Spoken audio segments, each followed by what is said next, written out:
Hello. ಹಾಂ ಪ್ರೀತು, ಹೇಳು. ನಾನು ಚೆನ್ನಾಗಿದ್ದೀನಿ, ನೀನು ಹೇಗಿದ್ಯಾ? ಪುಟಾಣಿನಾ? ಅವಳು ಆದಿಭಾವನ್ ರೂಮಲ್ಲಿದ್ದಾಳೆ, ಇನ್ನೂ ಬಂದಿಲ್ಲ. ಅವಳಿಗೇನು ಪ್ರೀತು, ಹಾಯಾಗಿದ್ದಾಳೆ. ಈ ಮನೆಯಲ್ಲಿ ಎಲ್ಲರೂ ಅವಳನ್ನ ತುಂಬ ಚೆನ್ನಾಗಿ ನೋಡ್ಕೋತಿದ್ದಾರೆ, ಎಲ್ಲರೂ ಮುದ್ದು ಮಾಡೋರೆ. ಅದು ಅಲ್ಲದೆ ಅವಳು ಕೇಳಿದ್ದನ್ನು ಕೊಡಿಸ್ತಾರೆ, ಕೇಳಿದ್ದನ್ನು ತಿನ್ನಿಸ್ತಾರೆ. ತುಂಬ ಚೆನ್ನಾಗಿದ್ದಾಳೆ ಅವಳು. ಆದರೆ ನಮ್ಮ ಪುಟಾಣಿಗೆ ಅಪ್ಪ ಆಗಿರೋ ನೀನೇ ಅವಳ ಜೊತೆ ಇಲ್ವಲ್ಲ, ಅದೇ ನನಗೆ ಬೇಜಾರು. ಅವಳು ಅಷ್ಟೇ, ಡ್ಯಾಡಿಯಲ್ಲಿ ಯಾವಾಗ ಬರ್ತಾರೆ ಅಂತ ಕೇಳ್ತಾನೆ ಇರ್ತಾಳೆ. ಅವಾಗೆಲ್ಲ ಏನೋ ಒಂದು ನೆಪ ಹೇಳಿ ಸಮಾಧಾನ ಮಾಡ್ತಿರ್ತೀನಿ. ಏನು ಮಾಡೋದು, ನಿನ್ನ ಕೆಲಸನೇ ಹಾಗಲ್ವಾ? ಹೋದರೆ ತಿಂಗಳಾನ್ಗಟ್ಲೆ ಬರೋದೇ ಇಲ್ಲ, ಬಂದರೆ 1-2 ದಿನ ಇದ್ದು ವಾಪಸ್ ಹೊಟ್ಟೋಗ್ಬಿಡ್ತೀಯ. ಅದು ಸಾಲದು ಅಂತ ನೀನು ಬ್ಯುಸಿ ಆಗೋದಲ್ಲದೆ ನಾನು ಬ್ಯುಸಿ ಆಗಿಬಿಟ್ಟಿದ್ದೀನಿ. ಹೀಗಿರುವಾಗ ಪಾಪ ಅವಳು ನಮ್ಮ ಬಗ್ಗೆ ಯೋಚನೆ ಮಾಡೋದು ಸಹಜನೇ ಅಲ್ವಾ? ಏನು ಮಾಡೋದು ಪ್ರೀತು, ಈ ಜವಾಬ್ದಾರಿನ ನನಗೆ ನಿನಗೆ ಅತ್ತೆ ಮಾವನೇ ವಹಿಸಿರೋದಲ್ವಾ? ನಾವು ಅದನ್ನು ಮಾಡಲೇಬೇಕು. ಆದಿಭಾವ ಅವ್ರದ್ದೇ ಆದ ಟ್ರಾನ್ಸ್ಪೋರ್ಟ್ ಕಂಪ್ನಿಯಲ್ಲಿ ಬ್ಯುಸಿ ಆಗಿದ್ದಾರೆ. ಅದಕ್ಕೆ ಅವ್ರು ನಡ್ಸ್ಕೊಂಡು ಬರ್ತಾ ಇದ್ದಿದ್ದ ಕಂಪ್ನಿನ ಈಗ ನಾವಿಬ್ಬರು ನೋಡ್ಕೊಳ್ತಾ ಇದ್ದೀವಿ. ಸಪೋಸ್ ಅವರೇನಾದರೂ ಈ ಬಿಸ್ನೆಸ್ನ ನೋಡ್ಕೊಂಡಿದ್ದಿದ್ರೆ ನಾವಿಬ್ಬರು ಫ್ರೀ ಆಗಿರ್ತಿದ್ವೇನೋ. ಹೋಗಲಿ ಬಿಡು ಪ್ರೀತು, ಈ ಕೆಲಸನೂ ಸ್ವಲ್ಪ ಇಂಟ್ರೆಸ್ಟಿಂಗ್ ಆಗಿದೆ ನನಗೆ. ಹೋಗ್ತಾ ಹೋಗ್ತಾ ಚಾಲೆಂಜಿಂಗ್ ಆಗಿರಬಹುದು. ಸರಿ ಪ್ರೀತು, ಲೇಟ್ ಆಗ್ತಿದೆ, ನೀನು ಬೇಗ ಮಲ್ಕೊ. ಆಮೇಲೆ ನಿನ್ನ ಹೆಲ್ತ್ ಹುಷಾರು, ಸರಿನಾ? ಸರಿ, ನಾನೀಗ ನಾಳೆ ಕಾಲ್ ಮಾಡ್ತೀನಿ, ಮಲ್ಕೊ. Good night Preethu.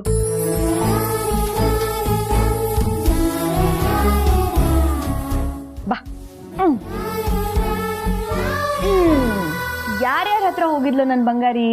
ಎಲ್ದಟ್ಟನೂ ಹೋಗಿದ್ದೆ. ಹೌದಾ? ಹೋಗೇನ್ ಮಾಡ್ದೆ?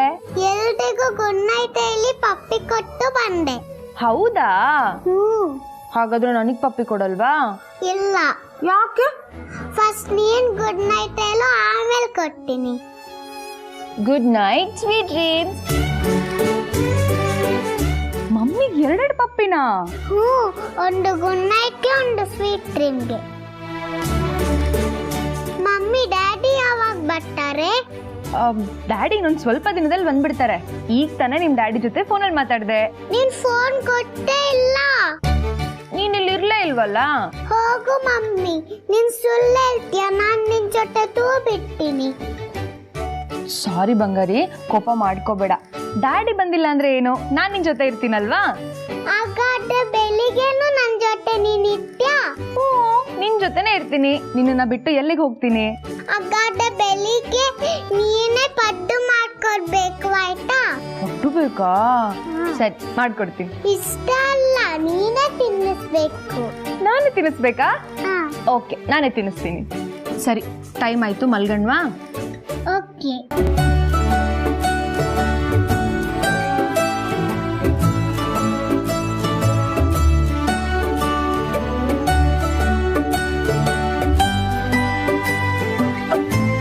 ಮಮ್ಮಿ ಹಾಡೇಳು. ಹಾಡು ಹೇಳ್ಬೇಕಾ? ಯಾವ ಹಾಡು ಹೇಳ್ಬೇಕು? ಅದೇ ಸಾರಥಿ ಹೇಳ್ತಾರಲ್ಲ, ಬಾನದಾರಿ, ಅದೇ. ಓಹೋ, ಅದ್ ನಿನ್ ಫೇವ್ರೆಟ್ ಸಾಂಗ್ ಅಲ್ವಾ? ಹಾಡ್ತೀನಿ. ಬಾನದಾರಿಯಲ್ಲಿ ಸೂರ್ಯ ಜಾರಿ ಹೋದ, ಚಂದ್ರ ಮೇಲೆ ಬಂದ, ಮಿನುಗುತ್ತಾರೆ ಅಂದ, ನೋಡು ಎಂಥ ಚಂದ, ರಾತ್ರಿ ಆಯ್ತು ಮಲಗು ನನ್ನ ಪುಟ್ಟ ಕಂದ, ನನ್ನ ಪುಟ್ಟ ಕಂದ, ರಾತ್ರಿ ಆಯ್ತು ಮಲಗು ನನ್ನ ಪುಟ್ಟ ಕಂದ, ನನ್ನ ಪುಟ್ಟ ಕಂದ.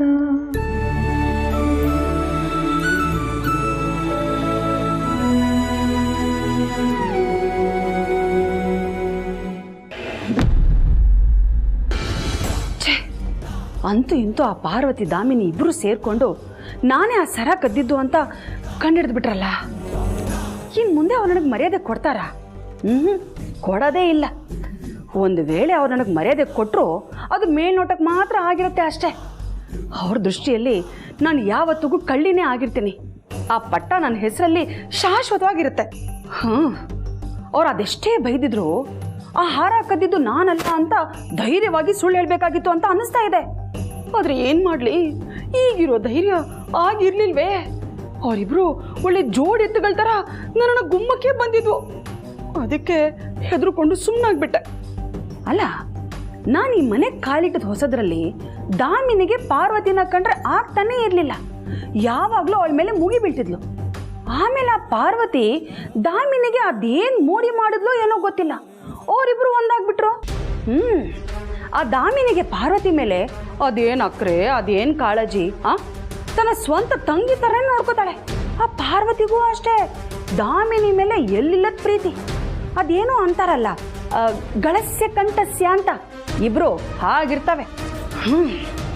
ಆದರೆ ಇವರಿಬ್ರಿಗೂ ಹೋಲಿಕೆ ಮಾಡಿ ನೋಡಿದ್ರೆ ದಾಮಿನಿಗಿಂತ ಪಾರ್ವತಿ ಸ್ವಲ್ಪ ಪರವಾಗಿಲ್ಲ. ಅವಳನ್ನ ಹೇಗಾದರೂ ಮಾಡಿ ನಿಭಾಯಿಸ್ಬೋದು. ಆದರೆ ಆ ಬಾಯಿ ಬಡ್ಕಿ ದಾಮಿನಿನ ಮಾತ್ರ ನಿಭಾಯಿಸಕ್ಕೆ ಬಹಳ ಕಷ್ಟ. ಯಾವಾಗಲೂ ನನ್ನ ಮೇಲೆ ಕತ್ತಿ ಮಸಿತಾನೆ ಇರ್ತಾಳೆ.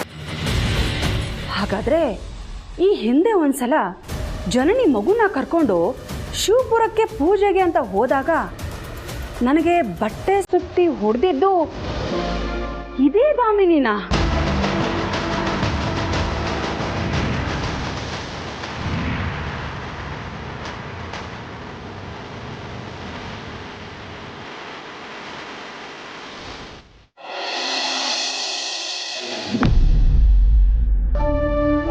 ಗುಡ್ ಮಾರ್ನಿಂಗ್ ಪಾರು. ಶುಭೋದಯ ಬಂಗಾರಿ. ಏನಿವತ್ತು ನಮ್ಮ ಬಂಗಾರಿ ಶಾಲೆಗೆ ಇಷ್ಟು ಬೇಗ ತಯಾರಾಗ್ಬಿಟ್ಟಿದ್ದಾಳೆ? ಸರಿ ಬಾ, ತಿಂಡಿ ತಿನ್ನು.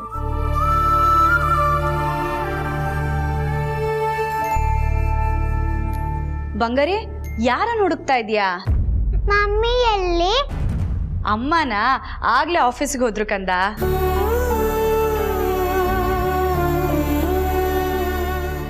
ಯಾಕೆ ಬಂಗಾರಿ ಬೇಜಾರಾಗಿದ್ಯಾ? ಓ, ಅಮ್ಮ ಆಫೀಸಿಗೆ ಹೋದ್ರು ಅಂತನಾ? ನೀನೇನು ಬೇಜಾರು ಮಾಡ್ಕೋಬೇಡ. ಸಂಜೆ ಅಮ್ಮ ಬೇಗ ಮನೆಗೆ ಬಂದ್ಬಿಡ್ತಾರೆ, ಸರಿನಾ? ಬಾ, ಇವಾಗ ತಿಂಡಿ ತಿನ್ನು. ನಂಗೆ ತಿಂಡಿ ಬೇಡ. ಏನು ತಿಂಡಿ ತಿನ್ನೋದಿಲ್ವಾ? ಹೊಟ್ಟೆ ಏನಾದ್ರೂ ನೋವ್ತಾ ಇದೆಯಾ ಬಂಗಾರಿ? ಇಲ್ಲ. ಮತ್ತ್ಯಾಕೆ ತಿಂಡಿ ಬೇಡ ಅಂತಿದ್ಯಾ? ಹಾಗೆಲ್ಲ ಹೇಳ್ಬಾರ್ದು ಬಂಗಾರಿ. ನೋಡು, ನೀನು ರಾತ್ರಿ ಎಲ್ಲ ಖಾಲಿ ಹೊಟ್ಟೆಲ್ ಮಲಗಿರ್ತೀಯ ಅಲ್ವಾ, ಅದಕ್ಕೆ ಬೆಳಿಗ್ಗೆ ಬೇಗ ತಿಂಡಿ ತಿನ್ಬೇಕು. ಇಲ್ಲ ಅಂದ್ರೆ ನಿನಗೆ ಶಕ್ತಿನೇ ಇರಲ್ಲ, ಸುಸ್ತಾಗುತ್ತೆ ಗೊತ್ತಾ? ಆಮೇಲೆ ಶಾಲೆಯಲ್ಲಿ ನೀನು ಪಾಠ ಕೇಳೋದಕ್ಕಾಗಲ್ಲ, ಓದೋದಕ್ಕಾಗಲ್ಲ, ಆಮೇಲೆ ಬರೆಯೋಕ್ಕೂ ಆಗಲ್ಲ. ನಂಗೇನು ಬೇಡ. ಬೇಡ ಅನ್ಬಾರ್ದು ಬಂಗಾರಿ. ನಂಗೋಸ್ಕರ ಒಂದು ಸ್ವಲ್ಪ ತಿನ್ನು, ಸರಿನಾ? ಏನಂತೆ ನಮ್ಮ ಪುಟಾಣಿದು? ನೋಡಪ್ಪ, ತಿಂಡಿ ಬೇಡ ಅಂತ ಹೇಳ್ತದಳೆ. ಹೌದಾ? ಯಾಕೋ ಪುಟಾಣಿಗೆ ಹೊಟ್ಟೆ ಹಸ್ತಿಲ್ಲ ಅಂತ ಕಾಣುತ್ತೆ. ಅಪ್ಪ, ಹಸ್ವಾಗ್ಲಿ ಆಗದೆ ಇರ್ಲಿ, ಶಾಲೆಗೆ ಹೋಗೋ ಮಕ್ಕಳಿಗೆ ತಿಂಡಿ ತಿನ್ಸಿ ಕಳಿಸ್ಬೇಕು ತಾನೆ. ಹಾಗೆ ಹೇಗೆ ಕಳ್ಸೋದಕ್ಕಾಗತ್ತೆ ಹೇಳು? ಅದೇನೋ ನಿಜ ಅನ್ನು. ನಮ್ಮ ಪುಟಾಣಿಗೆ ಯಾಕೆ ತಿಂಡಿ ಬೇಡ ಅನ್ನಿಸ್ತಿದೆ? ಬೇರೆ ಏನು ತಿಂತೀಯಾ? ನಂಗೇನು ಬೇಡ, ಬನ್ನಿ ಸ್ಕೂಲ್ಗೆ ಹೋಗೋಣ. ಏ ಪುಟಾಣಿ, ಹೋಗಿ ಬಿಡಮ್ಮ, ಅವಳು ಹಸುವಾಗಿಲ್ಲ ಅಂತ ಕಾಣುತ್ತೆ. ಹೊಟ್ಟೆ ಏನು ಕೆಟ್ಟಿರ್ಬೇಕು. ಮಕ್ಕಳಿಗೆ ಹಸುವಾದರೆ ತಿಂದೇ ಇರಲ್ಲ. ಹೇಗೂ ಬಾಕ್ಸಿಗೆ ಹಣ್ಣಾಗಿ ಕೊಟ್ಟಿರ್ತೀಯಲ್ಲ, ಅದೇ ತಿನ್ನುತ್ತೆ. ನಾನು ಮಧ್ಯಾಹ್ನ ಬೇಗ ಬಂದು ಊಟ ತೊಗೊಂಡೋಗಿ ಕೊಡ್ತೀನಿ. ಬೇಡಪ್ಪ, ಬರೀ ಹಣ್ಣುಗಳು ಹೇಗೆ ಸಾಕಾಗುತ್ತೆ ಹೇಳು? ನೋಡು, ನಾನು ಡಬ್ಬಿಗೆ ತಿಂಡಿನೂ ಹಾಕಿರ್ತೀನಿ. ನಮ್ಮ ಪುಟಾಣಿಗೆ ಹಸುವಾದಾಗ ಅದನ್ನು ತಿನ್ನೋದಕ್ಕೆ ಹೇಳು, ಸರಿನಾ? ಸರಿನಮ್ಮ, ಹಾಕ್ಕೊಡು. ನಿನಗೆ ಯಾಕೆ ಬೇಜಾರು?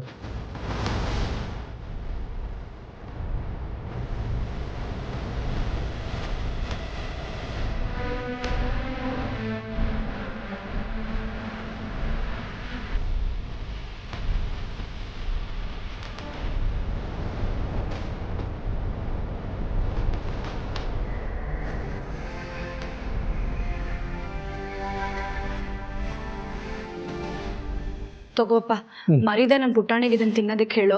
ಆಯ್ತಮ್ಮ, ಹೇಳ್ತೀನಿ. ಬರಲ್ಲ?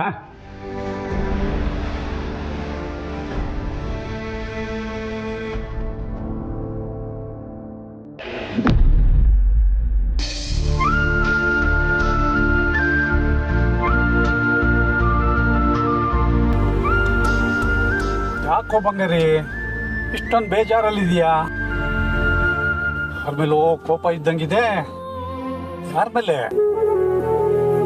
ಓ, ಈ ಅಂಬಾರಿ ತಾತನ ಮೇಲೆ ಕೋಪನಾ?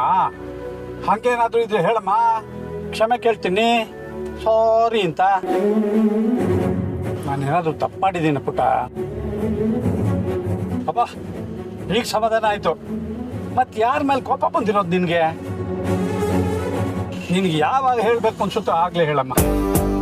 ಈಗ ನಮ್ಮ ಮಾಮೂಲಿ ಜಾಗ ಬಂತು, ನಿನ್ನ ಅಲ್ಲಿ ಇಳಿಸ್ತೀನಿ. ನಿಮ್ಮ ಫ್ರೆಂಡು ನಿನಗೋಸ್ಕರ ಕಾಯ್ತಾ ಇರ್ತಾರೆ. ಬಂತು ನೋಡು.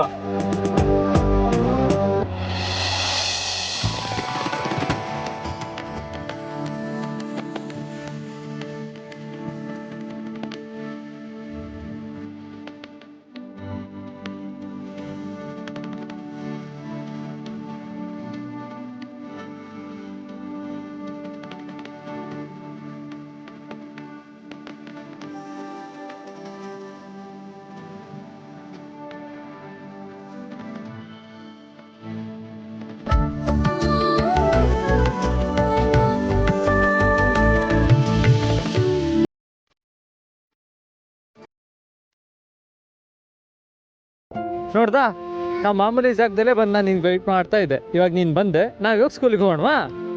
ಆದರೆ ದೊಡ್ಡ ಯಜಮಾನ್ರೆ, ಮಗುನ ಸ್ಕೂಲಿಗೆ ಸೇರಿಸಿದಾಗ್ಲಿಂದಲೂ ಅರಸನಕೋಟೆಯಿಂದ ಸ್ಕೂಲಿಗೆ ಕರ್ಕೊಂಡು ಹೋಗೋದು, ಅಲ್ಲಿಂದ ಕರ್ಕೊಂಬರೋದು ನಾನೇ ಅಂತ ಅನ್ಕೊಂಡಿದ್ದಾರೆ.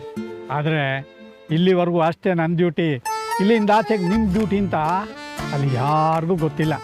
ಅಷ್ಟು ಚೆನ್ನಾಗಿ ನಾವು ಮೂವರು ರಹಸ್ಯನ ಕಾಪಾಡ್ಕೊಂಡ್ಬಂದಿದ್ದೀವಿ. ಸಾರ್ಥಿ, ನಮ್ಮ 3 ಜನದ ಮಧ್ಯೆ 4ನೇವ್ರಿಗೆ ಗೊತ್ತಾಗಿದೆ. ಹೌದಾ? ಯಾರಿಗೆ? ಪಾರ್ವತಿಗೆ. ನಾನೇ ಹೇಳಿದೆ ಸಾರ್ಥಿ, ಯಾಕೋ ಪಾರುವಿಂದ ಈ ವಿಷಯನ ಮುಚ್ಚಾಡೋದಕ್ಕೆ ನನ್ನ ಹತ್ರ ಆಗಲಿಲ್ಲ. ಹೋಗ್ಲಿ ಬಿಡಿ ದೊಡ್ಡ ಯಜಮಾನ್ರೆ, ಆ ಪಾರ್ವತಿ ಅಲ್ಲಿ ಬೇರೆ ಯಾರಿಗೂ ಹೇಳದೆ ಇದ್ರೆ ಅಷ್ಟೇ ಸಾಕು. ಹೇಳಲ್ಲ, ಅದಕ್ಕೆ ನಾನು ಗ್ಯಾರಂಟಿ ಅಲ್ವಾ ಬಂಗಾರಿ?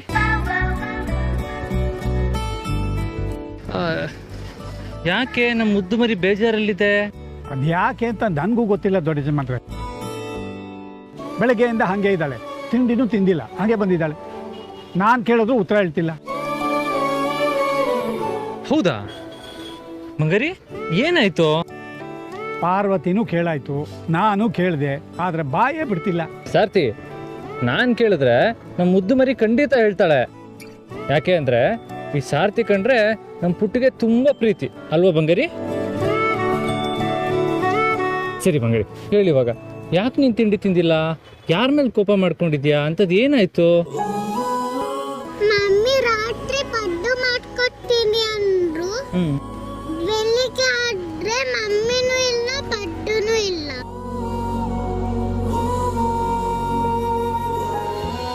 ಓ, ಅದಕ್ಕೆ ನಾನು ಇನ್ನಿದಾರ ಕೋಪ ಮಾಡ್ಕೊಂಡಿರೋದು. ಹೋಗ್ಲಿ ಬಿಡು ಬಂಗಾರಿ, ಮಮ್ಮಿ ಬಂದ್ಮೇಲೆ ಮಮ್ಮಿಗೆ ಸರಿಯಾಗಿ ಬೈಯೋಣ, ಸರಿನಾ? ಹಾಗೆಲ್ಲ ಮಮ್ಮಿ ಮೇಲೆ ಕೋಪ ಮಾಡ್ಕೊಂಡು ತಿಂಡಿ ತಿಂದೆ ಉಪವಾಸ ಇರಬಾರ್ದು ಕಂದ. ನಂಗ್ ಕೋಪ ಬಂದಿದೆ, ಅದಕ್ಕೆ ತಿಂಡಿ ಬೇಡ. ಆ ಥರ ಕೋಪ ಮಾಡ್ಕೊಂಡು ನೀನು ತಿಂಡಿ ಬಿಟ್ರೆ ಕನ್ಸಲ್ಲಿ ಗುಮ್ಮ ಬರುತ್ತೆ. ಹೌದಾ? ಆಮೇಲೆ ಗುಮ್ಮ ಬಂದು ಏನ್ ಮಾಡುತ್ತೆ ಗೊತ್ತಾ? ಸಾರಥಿ ಹಂಗೆ ಹೇಳ್ಬೇಡಿ, ನಂಗೆ ಭಯ ಆಗುತ್ತೆ. ಹಾಗಾದ್ರೆ ನೀನ್ ತಿಂಡಿ ತಿನ್ಬೇಕು. ಜಾಣೆ.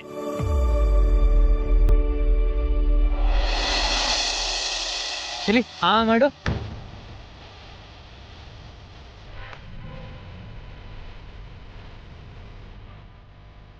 ಯಾವಾಗ್ಲೂ ಹಸ್ಕೊಂಡಿರ್ಬಾರ್ದು, ತಿಂಡಿ ತಿನ್ಬೇಕು, ಸರಿನಾ? ಜಾಣೆ ಕಂದ.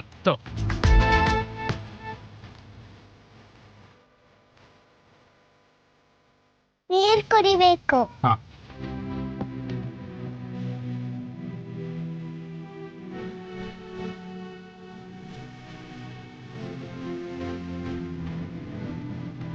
ಇದೊಂದು 2 ಸ್ಪೂನ್ ಇದೆ, ಮುಗಿಸ್ಬಿಡು, ಆಮೇಲೆ ನಾವು ಸ್ಕೂಲ್ಗೆ ಹೋಗೋಣ, ಓಕೆನಾ?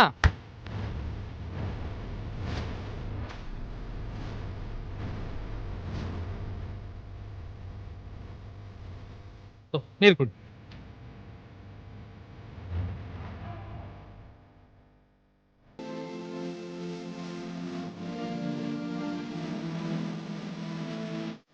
ಇವಾಗ ನಾನು ನಿನ್ನ ಸ್ಕೂಲ್ಗೆ ಹೋಗೋಣವಾ? ಎಲ್ಲಿ ಅಂಬರಿ ತಾತಂಗೆ ಬಾಯ್ ಹೇಳು. ಬಾಯ್ ಬಂಗಾರು. ಬರ್ತೀನಿ ಸಾರ್ತಿ.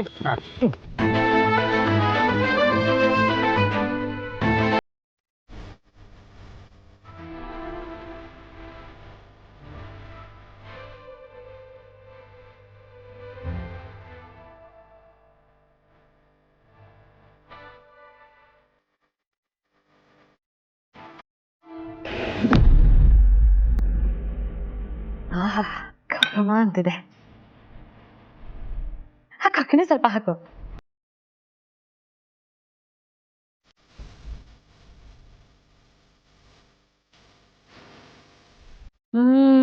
ನನ್ಗೆ ಹಸುವಾಗಿರೋದಕ್ಕೂ ನೀನ್ ಮಾಡಿರೋ ತಿಂಡಿ ರುಚಿಗೂ ಸಖತ್ತಾಗಿ ಮ್ಯಾಚಿಂಗ್ ಆಗ್ತಿದೆ.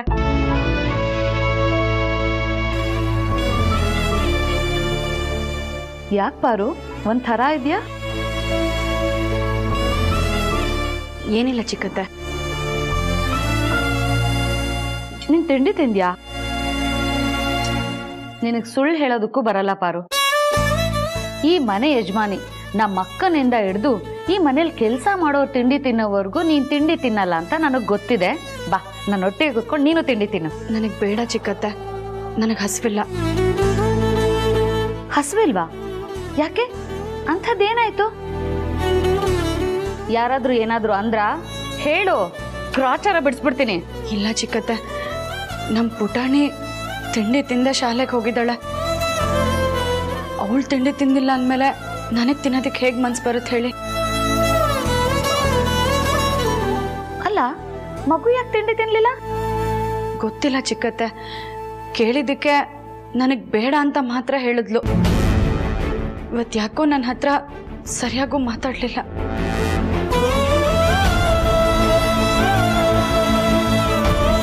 ಮಗು ಹಸ್ಕೊಂಡು ಹೋಗಿದೆ ಅಂತ ನೀನು ತಿಂತ ಇಲ್ವಾ? ಅದಕ್ಕೆ ಹೇಳೋದು ತಾಯಿ ಹೃದಯ ಅಂತ. ಮಕ್ಕಳಿಗೆ ಬೇಜಾರಾದ್ರೆ ತಾಯಿ ಕರಳು ಕಿವುಚದಂಗಾಗತ್ತೆ. ಅವಕ್ಕೇನಾದ್ರೂ ಸ್ವಲ್ಪ ನೋವಾದ್ರೂ ತಾಯಿ ಜೀವನೇ ಹೋದಂಗಾಗತ್ತೆ. ಈ ಪ್ರಪಂಚದಲ್ಲಿ ಬೆಲೆನೇ ಕಟ್ಟಕ್ಕಾಗದೆ ಇರೋ ಸಂಬಂಧ ಅಂದ್ರೆ ಅದು ತಾಯಿ ಮಗುವಿನ ಸಂಬಂಧ. ಮಕ್ಕಳು ಹತ್ರೆ ನಾವು ಅಳ್ತೀವಿ, ಮಕ್ಕಳು ನಕ್ರೆ ನಾವು ನಗ್ತೀವಿ. ಒಟ್ನಲ್ಲಿ ಕೊನೆವರೆಗೂ ನಮಗೆ ಗೊತ್ತಿಲ್ದಂಗೆ ನಾವು ಮಕ್ಕಳು ಕೈಗೊಂಬೆ ಆಗಿರ್ತೀವಿ. ಈಗ ನೀನು ತಿನ್ನು ಅಂತ ಹೇಳೋದಕ್ಕೆ ನನಗೆ ಮನ್ಸು ಬರ್ತಾ ಇಲ್ಲ ಪಾರು. ಹಾಗಂತ ಎಷ್ಟೊತ್ತವರೆಗೂ ಹಸ್ಕೊಂಡಿರ್ತೀಯ? ಇಲ್ಲ ಚಿಕ್ಕತ್ತೆ, ನಮ್ಮ ಪುಟಾಣಿ ಮನೆಗೆ ಬಂದಮೇಲೆ ನನ್ನ ಕೈಯಾರೆ ಅವಳಿಗೆ ತಿನ್ಸಿದ್ಮೇಲೆ ನನ್ನ ಮನ್ಸಿಗೆ ಸಮಾಧಾನ ಆಗೋದು. ಆಮೇಲೆ ನಾನು ತಿನ್ನೋದ್ರ ಬಗ್ಗೆ ಯೋಚನೆ ಮಾಡಿದ್ರಾಯ್ತು ಬಿಡಿ. ಅಲ್ಲಿವರೆಗೂ ನನಗೆ ತಿನ್ನು ಅಂತೆಲ್ಲ ಬಲವಂತ ಮಾಡಬೇಡಿ ಚಿಕ್ಕತ್ತೆ. ಮಗು ಮೇಲೆ ಪ್ರಾಣನೇ ಇಟ್ಕೊಂಡಿರೋ ನಿನಗೆ ಆ ದೇವರು ಈ ರೀತಿ ಅನ್ಯಾಯ ಮಾಡಬಾರ್ದಾಗಿತ್ತು. ಸ್ವಲ್ಪನೂ ಕರುಣೆನೇ ಇಲ್ಲ ಅನ್ಸುತ್ತೆ ಅವನಿಗೆ. ಅದು ಯಾವಾಗ ನಿನಗೆ ನ್ಯಾಯ ಸಿಗುತ್ತೋ, ನಿನ್ನ ಮಗು ನಿನ್ನ ಮಡಿಲನ್ನ ಅದು ಯಾವಾಗ ಸೇರುತ್ತೋ ನಾನು ನೋಡ್ತೀನಿ. ಕಾಲ ಹೀಗೆ ಇರಲ್ಲ.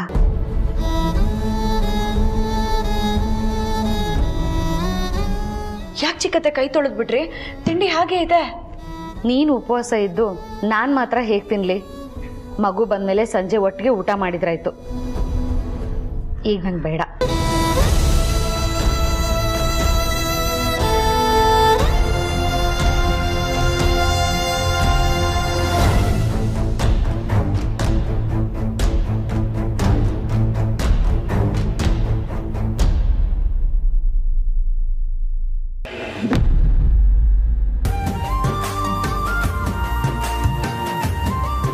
ಪಾಪನ ಸ್ಕೂಲಿಗೆ ಬಿಟ್ಟಿದ್ದಾಯ್ತು.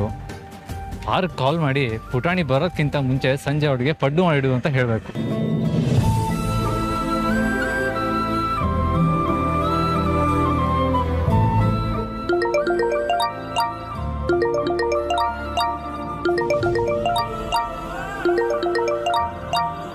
ಹಲೋ, ಹೇಳಿ ಯಜಮಾನ್ರೆ.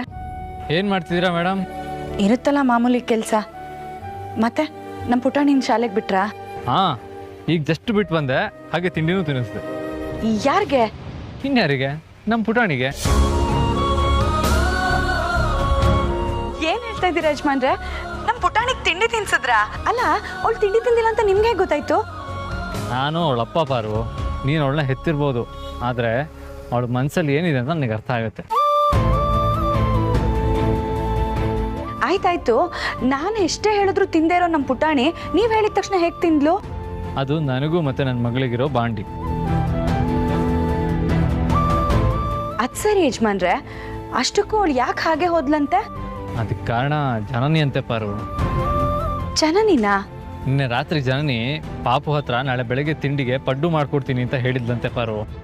ಆದ್ರೆ ಇವತ್ತು ಬೆಳಗ್ಗೆ ಜನನಿ ಬೇಗನೆ ಹೋಗ್ಬಿಟ್ಲಲ್ಲ, ಅದಕ್ಕೆ ಇದು ಕೋಪ ಮಾಡಿಕೊಂಡು ತಿಂಡಿ ತಿಂದೆ ಹಾಗೆ ಬಂದ್ಬಿಟ್ಟಿತ್ತು. ಓ ಇಷ್ಟೆಲ್ಲ ಆಗಿದೆಯಾ? ಇವಾಗ ಪುಟಾಣಿ ಸಂಜೆ ಮನೆಗೆ ಬರೋ ಅಷ್ಟೊತ್ತಿಗೆ ನೀನು ಬಿಸಿ ಬಿಸಿ ಪಡ್ಡು ಮಾಡಿಟ್ಟಿರೋ, ಬಂದ ಕೂಡಲೇ ಅದಕ್ಕೆ ಕೊಟ್ರಾಯ್ತು. ಸರಿ ಯಜಮಾನ್ರೆ, ಫೋನ್ ಇಡ್ಲಾ? Hello hello hello. ಹಾಂ, ಏನು ಈಗಲೇ ಪಡ್ಡು ಮಾಡಕ್ ಹೋಗ್ತಾ ಇದೀಯಾ? ಏನೋ ಖುಷಿ ವಿಷಯ ಹೇಳ್ತಾ ಇದ್ವಿ. ನಮ್ಗೇನು ಸಿಹಿಯಾಗಿ ಏನು ಇಲ್ವಾ? ಅಂದ್ರೆ ಏನು ಕೊಡಲ್ವಾ ಅಂತಂದ್ರೆ, ಪ್ರೀತಿಯಿಂದ ಮಾತಾಡ್ತಾ ಸಿಹಿಯಾಗಿ ಏನಾದರೂ ಮುತ್ತು ಕೊಟ್ರೆ ಈ ಅತೃಪ್ತವಾಗಿರೋ ಜೀವಕ್ಕೆ ಸ್ವಲ್ಪ ತೃಪ್ತಿ ಸಿಗುತ್ತೆ. ಭಾರವಾಗಿರೋ ಮನಸ್ಸು ಬಲೂನ್ ಥರ ಹಾರಾಡುತ್ತೆ.